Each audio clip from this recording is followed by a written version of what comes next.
大家好啊！今日帶大家嚟到倫敦 Hoxton， 參觀一間好特別嘅地方 Museum of the Home。呢度以前係18世紀嘅慈善宿舍，舊名叫 Jeffrey Museum。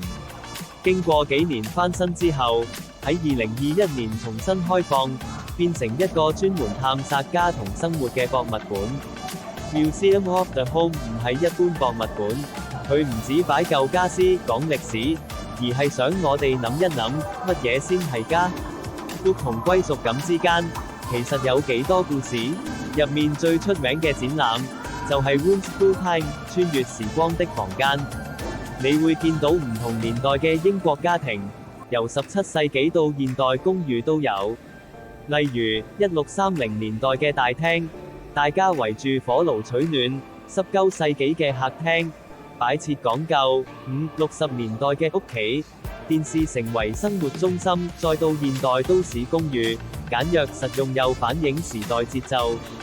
每個房間都講緊人嘅故事，記錄住生活方式同文化變化。行完之後，可以去 Home Galleries 睇下，呢度講情感、身份同埋記憶。有啲展品講移民，有啲講歸屬感，令人諗返自己屋企入面嘅小故事。開放時間係星期二至星期日，朝早10點到下午5點，免費入場。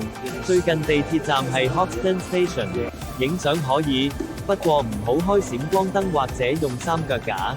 Museum of the Home 唔只係講屋，佢講緊人，講我哋點樣喺時間入面打造屬於自己嘅家。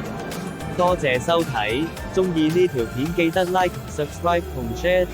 我哋下次再一齊探索倫敦嘅好地方。